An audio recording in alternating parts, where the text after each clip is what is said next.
선택의 기준은 군중심리가 아니라 하나님의 말씀입니다. 여호와께서 사람의 죄악이 세상에 가득함과 그의 마음으로 생각하는 모든 계획이 항상 악할 뿐임을 보시고 땅 위에 사람이 많아지기 시작했습니다.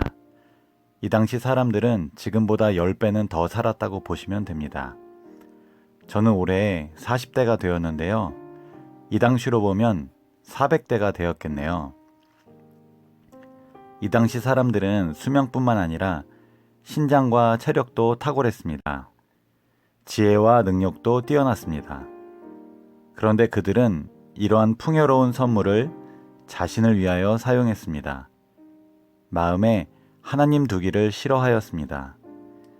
죄를 탐닉하고 감각을 만족시키는 삶을 낙으로 살았습니다. 가정이 무너지고 사회는 폭력으로 물들었습니다. 게다가 육식을 즐김으로 그들은 더욱더 잔인하게 변해갔습니다. 이대로 가다간 세상이 자멸할 것이었습니다. 하나님께서는 홍수를 통하여 이 세상을 다시 시작하기로 계획하셨습니다.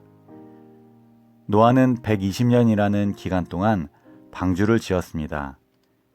노아의 진지하고 열렬한 설교뿐만 아니라 방주를 짓기 위하여 내리치는 망치질도 세상을 향한 경고가 되었습니다.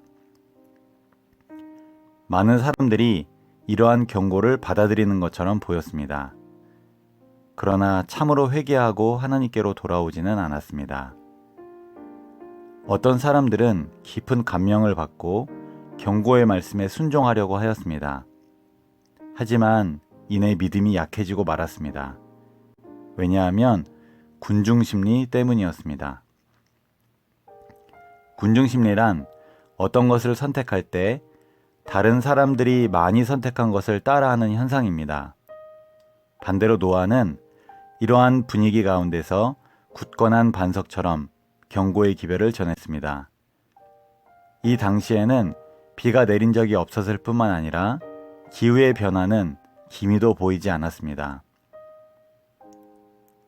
사람들은 하나님의 말씀을 우습게 생각했습니다.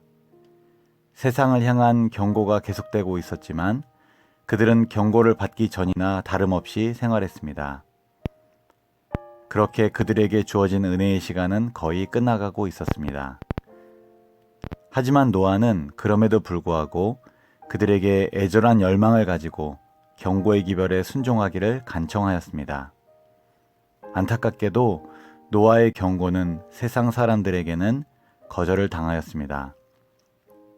하지만 그의 감화와 모범은 그의 가족에게 복된 결과를 가져왔습니다. 그의 충성과 성실의 보상으로서 그의 모든 가족들은 구원을 받게 되었습니다. 저와 여러분은 이 마지막 시대에 군중심리를 따를 건가요? 아니면 하나님의 말씀을 따를 건가요? 잠시 기도하겠습니다. 하나님, 노아와 같이 하나님의 말씀을 따를 수 있는 믿음을 허락하여 주옵소서. 군중심리를 따르지 않도록 세상이 아닌 주님을 바라보게 하옵소서. 사람들에게 인정받지 않더라도 하나님께 인정받는 것으로 기뻐하며 만족하게 하옵소서. 예수님의 이름으로 기도합니다. 아멘.